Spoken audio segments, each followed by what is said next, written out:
Colonel Sophia Qureshi.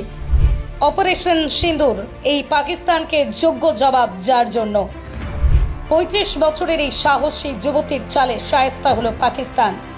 চেনেন এই মহিয়সীকে? ভারতীয় সেনাবাহিনীর ৩৫ বছর বয়সী কর্নেল সোফিয়া কুরেশি এক অসামান্য জীবনের অধিকারী, যিনি মুসলিম নারী হিসেবে সামরিক দুনিয়ায় এক অনন্য অবস্থান তৈরি করেছেন। তার নাম বর্তমান সেনাবাহিনীর গর্বিত মুখ হিসেবে পরিচিত, বিশেষত তাঁর নেতৃত্বে হওয়া বিভিন্ন অপারেশন এবং সাফল্যের জন্য।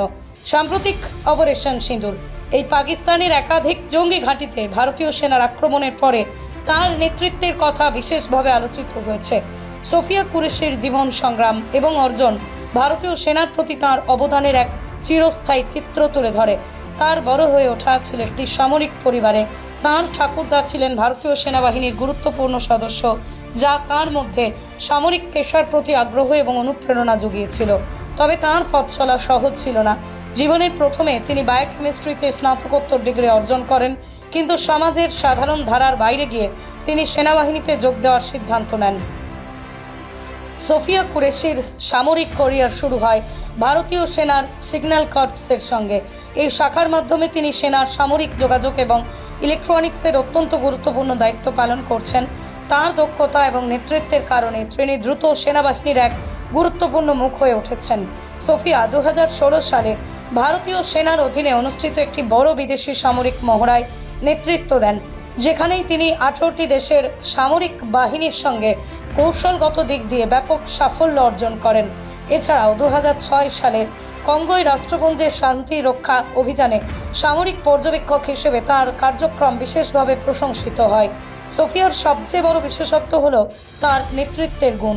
ভারতীয় সেনাবাহিনীর একাধিক যুগান্তকারী অপারেশন এবং মিশনে তিনি সম্মুখভাবে থেকে নেতৃত্ব দিয়েছেন। তার মধ্যেই অন্যতম ছিল অপারেশন সিঁদুর, যেখানে তিনি পাকিস্তানের বিরুদ্ধে ভারতের প্রত্যাঘাতের মুখ হয়ে ওঠেন। তার নেতৃত্বে পাকিস্তানের জঙ্গি সংগঠনগুলোর ব্যাপক ক্ষতি হয়, এমনকি পাকিস্তানের সন্ত্রাসী সংগঠন জৈশ-ই-মোহাম্মদের প্রধান মাসুদ আজহারের পরিবারের 14 জন নিহত হওয়ার খবরও আসে। সোফিয়া কুরেশির জীবন এক অনুপ্রেরণার গল্প, যেখানে তিনি তার ব্যক্তিগত জীবনে, সামাজিক এবং ধর্মীয় পরিচয়ে কোনো রকম সংকোচ ছাড়াই একজন মুসলিম নারী হিসেবে নিজের জায়গা শক্ত করেছেন। সামরিক বাহিনীতে তার পদচারণা শুধুমাত্র নারী হিসেবে নয়, বরং একজন মুসলিম নারী হিসেবে এক অবিস্মরণীয় উদাহরণ হয়ে উঠেছে।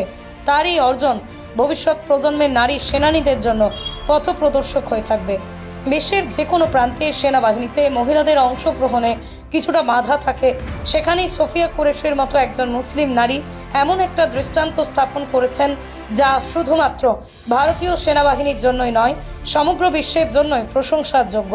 তাঁর দৃঢ় মনোবল এবং অদম্য ইচ্ছাশক্তি একদিকে যেমন ভারতীয় সেনার শক্তিকে উজ্জীবিত করছে, তেমনি অন্যদিকে নারীদেরও সামরিক ক্ষেত্রে সমান গুরুত্ব ও সমর্থন দেওয়ার কথা স্মরণ করিয়ে দিয়েছে।